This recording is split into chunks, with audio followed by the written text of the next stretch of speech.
How's it going, everybody? I hope you're having a wonderful day. And I'm back with another build guide. This time we are going to look at the warrior. Now, the warrior isn't too crazy. Pretty simple. You know, in my personal opinion, I feel like the warrior tends to fall off once you get to later parts of the game and you get more options for classes. But they are pretty darn good early on. You don't really have much of a choice. And, you know, some people really do love the warrior. And, you know, a lot of classes, a lot of the generic classes, or the starter classes, I guess I should say, they do kind of work better on different races, you know, like Hawkmen and Lizardmen and Orcs. So, you know, this is more about the human warrior because you're going to have this at the start of the game. And a couple things we want to go over. One of the greatest strengths of the warrior is its ability to use almost every weapon in the game except for spell books and guns. So you have a large variety of weapons that you can choose from, and you really can't go wrong. Only thing that's going to be different are the finishers, and obviously certain finishers can be better than others, but, you know, it is what it is. Now, you're going to have Mighty Impact, which I do recommend you have on right away. You're going to have an HP buff, and your last skill, you know, you're not going to have too many choices. You know, you could go sword and board. You know, you could go that, you know, or you could go a sword and a ranged weapon as an option. If you do none of those, then, you know, just put in whatever you can for the fourth one at the start. Eventually, you're going to get Vigorous Impact. You're going to want to throw that in there.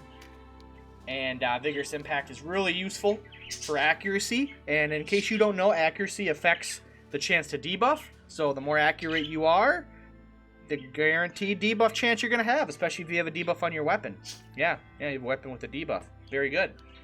Then you're going to get Mighty Impact. Well, you have Mighty Impact. Then you're going to get Double Impact, which will allow you to attack with the melee weapon twice, which this is kind of the setup I run. Once you get to about Chapter 3, you can create this.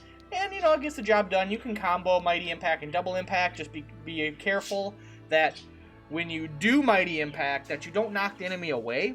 Make sure there's a friendly unit you're going to knock them into, or an enemy unit, or a wall, because they will go a square away on the knockback, and you won't be able to follow up with the other double impact attack. So just be aware of that. Now, like I said, you can go sword and shield if you want to make them a little more tankier. As far as my two-handers go, you really should have something that has a debuff stack, but I don't have any actually really other than this Y-hander with breached, which, you know, I have that on a couple other characters. We're not going to put that on him. I mean, you know, I gain 3 strength, lose a couple stats. I mean, whatever. But anyway, like I said, I don't know if you'd really want to do a one-handed weapon in a bow or a crossbow. I mean, I guess you could, but I just don't see really... I would see a two-hander or a sword and shield. That would be the way I would go with a warrior. I mean, you know, you can do whatever you want, but I just don't see the value. There's a lot of other classes you can go with the one hand and the bow or crossbow look. But the warrior's pretty basic. This isn't a long video. That's kind of it. I mean, give him a weapon you like. Give him some skills you like. You really can't mess it up. You know, there's really no wrong way, I guess. You could even do a one-handed and a bow. I mean, if you really want to. You have that option of ranged, so that way if you're moving up, because he is slow. If you are moving up and you want to get some chip damage in or something, I mean, you know, so that's worth it. That's worth it, I guess. So I guess really you could do that too.